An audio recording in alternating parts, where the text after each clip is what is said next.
قبل اي حاجه تخش على الكومنتات كده وتكتب بسم الله ما شاء الله، عشان اللي معانا النهارده ستارك كلب الاسكان ميوت، وكلب عنده 5 سنين. كلمني دكتور مهاب قال لي ان الكلب قليل الادب وبيعمل مارك في كل حته كده زي تويلت خفيف. ده بيبقى يا جماعه ليه علاقه بان الكلب بيبتدي يفرض سيطره او بيحدد مناطق نفوذه، وملوش علاقه تماما بموضوع الجواز عشان هو مش قطه. فبيبتدي ان انا يعني عملت ايه مع الكلب، ابتديت اخرج الباور بتاعه، جيت اجرب موضوع الفوطه، ولكن هو ما حبش موضوع الفوطه، فعرفت انه بيحب الكوره، فبقيت برميها له واحده واحده، ابتدي ان انا احاول اخدها منه بالراحه. ولقيت ان الكلب كان لابس الخناقه غلط، ولازم يا جماعه تبقى عارف الحيز بتاع الخناقه، عشان لو انت حاططها بشكل غلط هتبقى بتقفل، ما بتفتحش بسرعه زي ما تبقى في العاده. وعرفت كمان انه بيسرق الاكل، فخليت دكتور مهاب يديله كوريكشن كل ما يجي ياخد مني الموزه. ولما سمع الكلام دكتور مهاب راح جاي اخد حته ومديها له في بقه عشان يعرفه ان هو كده عمل حاجه صح.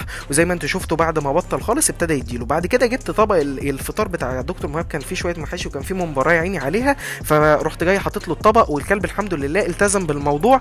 والحمد لله كمان اخد اوردر اسمه ستاند. الاوردر ده بيعمل ارهاق ذهني للكلب، والغرض من الاوردرات النهارده مش ان الكلب يسمع الكلام، عشان لما بعمل له ارهاق ذهني الكلب بيبتدي ان هو يلتزم. وزي ما انتوا شفتوا كده لما قلت له خش جوه يرجع البلكونه رجع تاني. وهنا ابتديت ادي للكلب اوردر داون وستي. وبعد كده الكلب لما جيت اناديه تحس ان هو ايه، قال لك لا يا عم انا مش ناقص. قمت رحت جبته وقلت له ما تزعلش مني، انا عارف ان انت راجل كبير ومش حمل البهدله دي. بعد كده قلت له اوردر خش جوه تاني ودخل. تعالوا بقى نسمع المعلومه اللي انا هقولها لكم في الاخر. شكرا. تكون اتعاملت مع كلب معدي ال5 سنين بشكل بروفيشنال من غير ما تهينه، لان لازم الفتره العمريه بتاعت الكلب اللي هو عاشها دي تكون مقدر جدا ان لازم تكون بتتعامل معاه بشكل كويس.